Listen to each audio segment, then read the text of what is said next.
Hello everyone, and welcome back to the story of the Centuries of Age, where, it has occurred to me that actually there is no better place for a heroic woman who just had her eye turned into a crystalline gemstone to perhaps go ahead and recuperate from the battles that they have been fighting than a mine, where the people are starting to come back.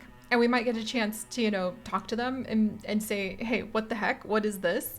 So I have a feeling that right now, as we are currently trapped in a mountain range, surrounded on all sides by grassy Goblin Bones Mountain, where the ancient Goblin Empire used to hold its seat and all of its human slaves, and then over here, Vilwell's Mountains.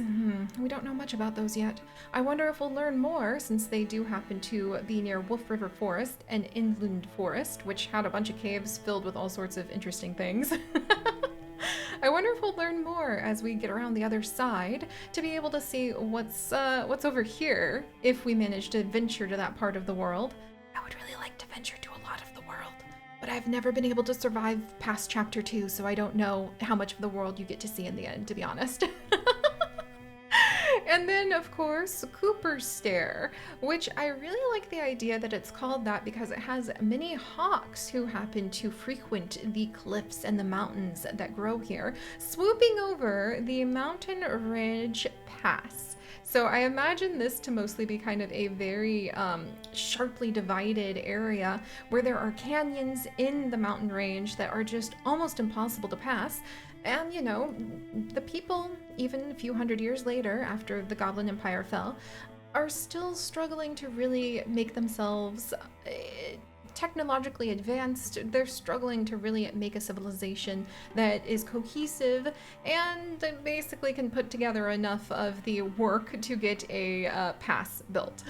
But if we want to go ahead and carry on with Pomay and the Sentries, goal of being able to try to remove the violence of the world and give people a chance at a good life. Pomay is wise enough to know that not everyone will choose to be good, and not everyone will be able to have a good life. But if we allow the darkness and the violence to encroach from all of the different monster groups or different people, because there may be events where we actually do indeed happen to run into violent people as well. Well, that's just not a fair chance in her opinion, and that is one of the driving forces behind Pomay's extremely high leadership skill. 99 out of 100! Where she's always thinking about the greater balance of good, the greater group. And so that's of course why she would, without question, go ahead and have all of her group participate in building this mountain range. And I think we could go to Quiver Anna Wild, which is a pine forest, or we could go to Quiver, oh my gosh, are they both Quiver? Ah, that's so funny! The names are randomly generated, so the odds of that happening are very low. Quiver Wader Wild or Quiver Anna Wild. I kind of love the idea that it's split between like two siblings who both named different spots. So Quiver Wader and Quiver Anna, maybe named after Wader and Anna of the Quiver lineage. And I don't know what they did yet, but we'll have to go ahead and investigate and see. But which one to pick first?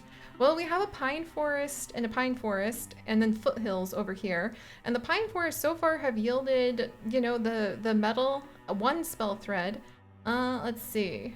And then, yeah, the fabric and the hide that we actually really need to make sure we collect if we want to make sure that we have the very important types of items that we need to be getting to fight. But you know what? We haven't been to a broadleaf forest yet. And I kind of imagine maybe it's easier to get through this mountain pass. So the group is going to, under Pomay's guidance, because she wouldn't hesitate to help the common folk. That's why she's here, and a sentinel, or a sentry, after all. Well, they're gonna go ahead and get started. And we're gonna start carving the mountain pass. Oh, maybe we should name it after one of our characters. That would be so cool. What about like the Zior Pass? Or, ooh, what about the bear? Oh my gosh, I can't remember the last name of, okay, Bear Smite. Oh my gosh. We'll have to see if anyone does anything special, and we might name the pass after them. But when it comes to, making the pass, not everyone is actually going to be participating, because I do think that Jonah, who is tired of wearing tattered rags, she just has a little bit of a competition and rivalry with, Pame, because Pame got to grow up in the lap of luxury, and Jonah grew up really poor, and she really wants some aspect of great glory. And how is she going to have any kind of aspect of great glory when she still looks like a farmer and people still ask her how much her turnips sell for? No, no, no, no, no. She needs to start looking like the creative, curious, wanderlust-filled mage that she is, and, having a little bit of respect for her skills, which now actually do include elementalist, which I do like. The fire not burning out while interfused. I love using fire to fight. You guys will find this out. And yeah, I think that those are actually going to be really powerful. So while the rest of the group is following Pame, Jonah is going to turn around and she's going to go back into town, insisting that she absolutely has to check on something, and maybe she may have snagged potentially some of the, it's going to be that we're out of all of the resources, so it's going to be all legacy points. Oh, what if she's going back into town and she's actually putting it like on credit, on tab for Pame's tab, and they're not going to find out till later when they try to go craft something else? I could totally see her doing that. So there are some really cool different outfits we could get her. And to be fair, she doesn't want to look like a farmer, and her humble beginnings, which really aren't helpful, only give her a little bit of warding, and they don't help at all with speed, armor, spell damage, the potency of her spells, things that might actually be relevant to being a good mage. So I'm sure she could go ahead and give herself an excuse to use up literally every single one of the legacy points we currently have. Oh my word. All right, well, that does seem like her. All right, so we have the Witching, Mage Clate, Runic, Throft, Drab, and Robe. And I'm just putting this out there. I don't think that she would touch Throft or Drab, because I'm beginning to realize that she does have kind of a prideful personality, let's just say. So the Witching sheaves speed, armor, warding, spell damage, and dodge, and it gives you Witch Veiling. What does that do? When Jonah is reduced to less than half her health, she becomes hidden. Ooh, that actually might be really good. So then if she gets damaged, she can hide. Oh my gosh, I didn't even know about that. I should have been using that like on all of my mages. Then maybe I would finally make it past chapter 2. But we won't speak of those other stories just now. It's mostly tragedy after all. Under the moon, all gathered will be witching folk, mystics native to the Wilderlands, and those who find their sought lives there. Ooh, sought lives. What a great phrase. Wow. What would your sought life be? Seeking the life. Oh, that's so beautiful. Okay, I'm gonna have to meditate on the poetry of that later. I guess my poetry stat must be kind of high. Who make costumes like these of drab cloth and local weeds. Oh well, I don't think she would want those. And seem energized by the strangeness of their own appearance. The garb lets them melt into the land when threatened, so it's said, to avenge themselves at the hour of their choosing. Now, avenging herself might fit our hothead here, but there's also Mage Clate, which has a ton of armor. I don't think she sees herself as much of a barbarian, and yes, I am possibly going to be picking her outfit and many of the weapons and other things in the future based off roleplay. That's just how we're gonna do it. And then we have the Rambler Unic from the Runic gear. Let's see, that gives us a little bit of armor, a bit more warding, stunt chance, and spell damage. At first glance, a simple robe and sash, this garbing speaks of bleak centuries past. Sorcerers wandered like storm winds in that era, and many were sworn to selfish, even terrible aims. Some were more mysterious, committed to the ends unseen, touching the world in ways that haven't been guessed. The runic symbols on this robe tie are either woven originals or borrowed from that age. Chaotic power lives in their lost meaning. Okay, the ancient chaotic power definitely might be something she'd be interested in, and it does kind of look sort of cool if we can upgrade it in the future. These light gowns seem made of breath. Their imitation is rarely achieved, but the originals persist where their wearers' bodies have gone to dust. It's told they belong to arcanists of ancient generations. Prominent people who built palaces of learning, who worked on experimental magic and established an occult idiom long since wiped away. Idiom? Idiom, long since wiped away. Unfraying and unfading over the millennia, the comfortable scarving is inscribed with power-warm sigils that shine under the wild stars. Oh! Well, that improves a lot more warding, which protects us from like magic stuff. We're fighting mostly deepest at the moment, so I don't think they usually use magic. I hope. So I think we don't need to worry about that, but stunt chance would be amazing in the future. Alright, she wouldn't touch Throft or Drab, even though it might have like good stuff for her. What about Embergown? I actually think Embergown might be the closest to what she wants. Oh, the Mage Plate looks cool when it's all... Oh yeah, she wouldn't touch anything that looks too... Oh, actually, the Heather Drab looks really nice. Hold up. Oh my gosh, that actually does look really nice. Oh, would she put up with that though? Probably not, and she wants something right now. Wow, but that really fits her, doesn't it? Oh man, I think she'd be just railing against like the shop and pounding on the glass windows like, no, let me in! Because this could be a 3 armor, 2 warding, 1 spell damage, long coat sewn with well-disguised splinting under its alluring embroidery. It's worn over a soft and hardy gown of magically imbued threads. Such has become the honored dress of this age's wild-ranging mystics, who will often rove from town to town, collecting wisdom and distributing it in equal measure. That actually looks really cool. And then the Raven Wing, let's see, warding, spell damage. Okay, which one gives me most spell damage? The Kestrel Wing is actually really cool, but okay. Well, you know, I actually think she would want the Heather Drab really badly. Would she want it badly enough? For armor, warding, spell damage, the Embergown, there's a handed round formula for treating fabrics that helps disperse most forms of magical energy. Robes of thus doused textiles are not cheap, but they're much desired among limited learning new mystics who appreciate the clothing's fire-resistant properties. Huh. The Deepest don't really like fire either. Oh, I did say I was going to pick for roleplay.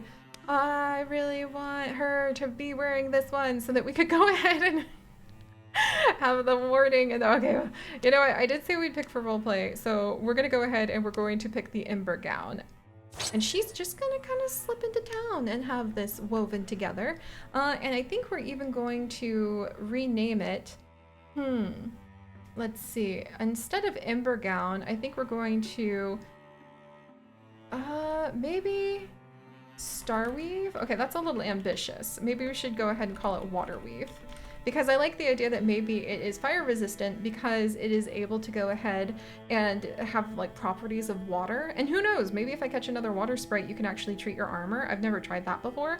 And I like the idea that the blue stitching on it looks like waves. And she's also getting it from Arsha Bridge, who for generations now has mostly made its home and fame by attempting to go into the mines that are often filled with Deepest, and whatever money they can get off of from the richer traders who come in across the waters of Lofty Rowan. All right, we did it. I do think Jonah would have definitely done that though. And she's back in time to go ahead and, much to her despair, have to help out with the pass. But there we go. Oh, I love this. And I know that was a long time picking an outfit, but it really helps me to kind of establish how we might go ahead, and we really might be able to create some interesting stories and roleplay with even things like that in the future. But all right, after much hard digging, the pass has finally been built across the mountain range.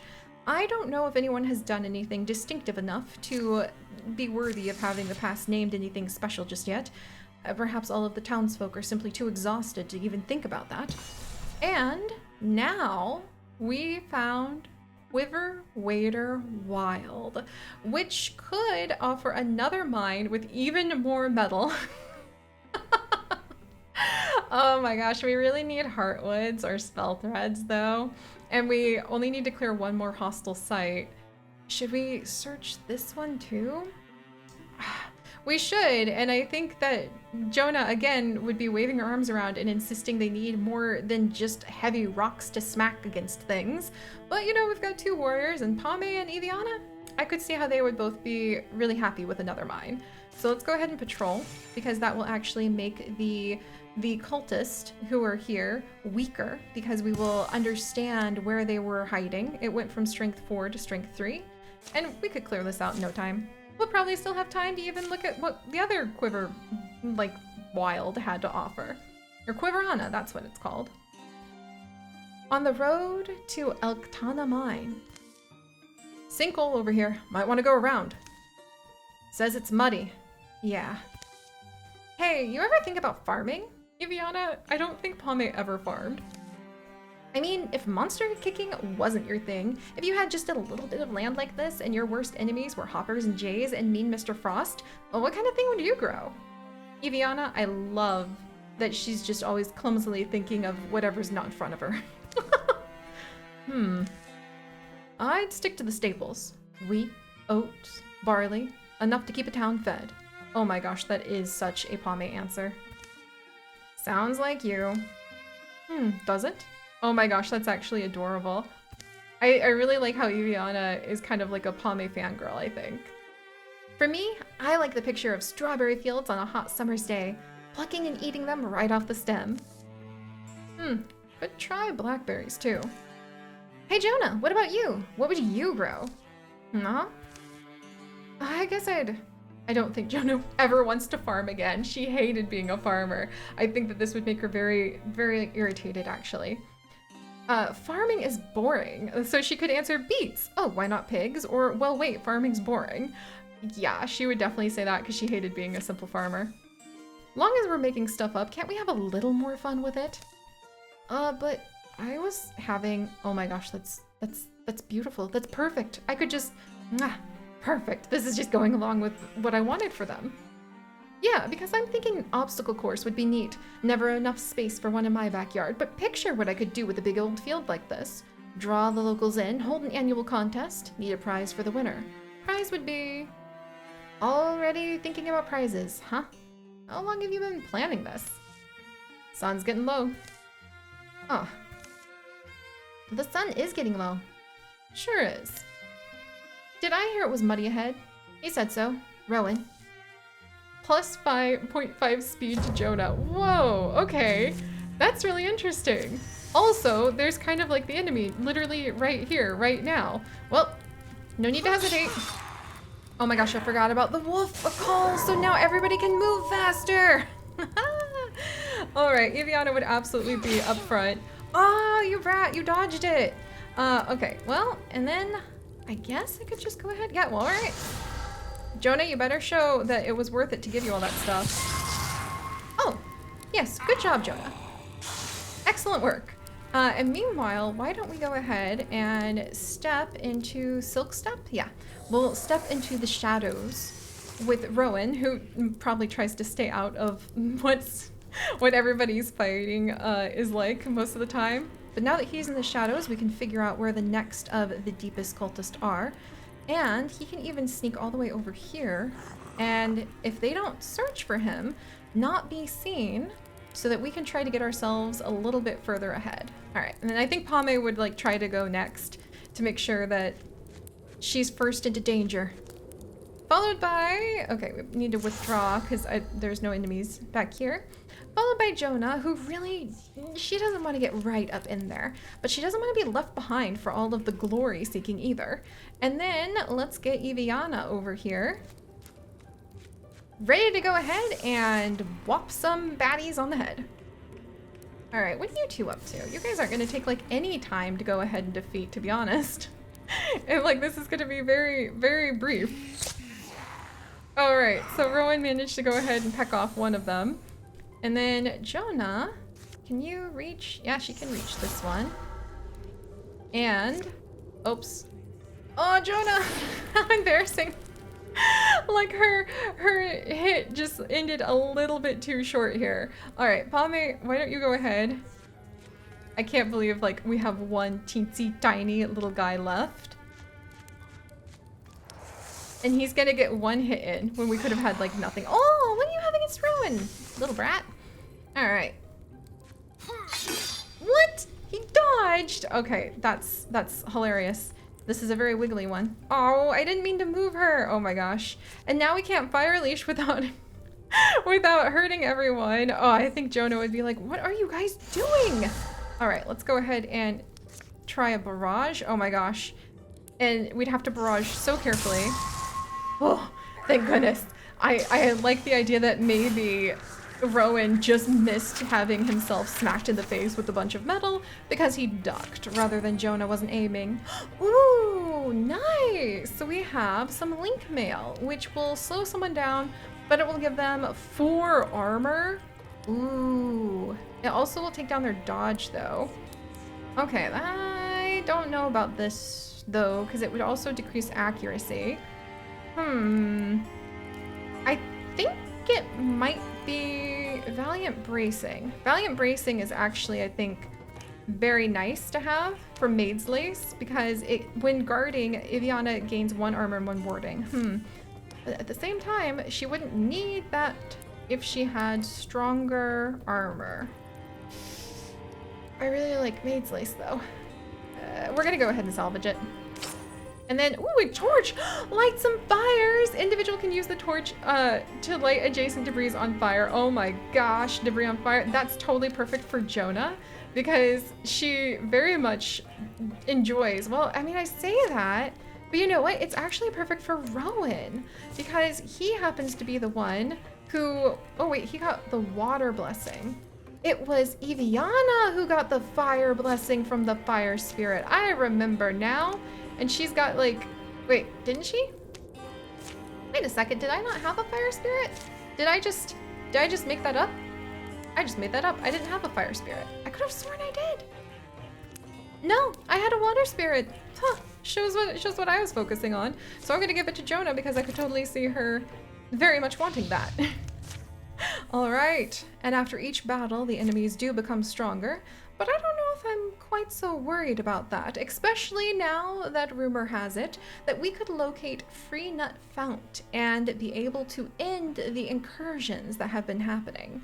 But first, we're gonna go ahead and secure the mine, search through everything that happens to be here for various motivations, and I think that Palme would definitely be a very thorough type of person who would want to make sure that we clear all of the areas before we have the grand battle of Chapter 1. Trust me, it doesn't go this fast in the other chapters.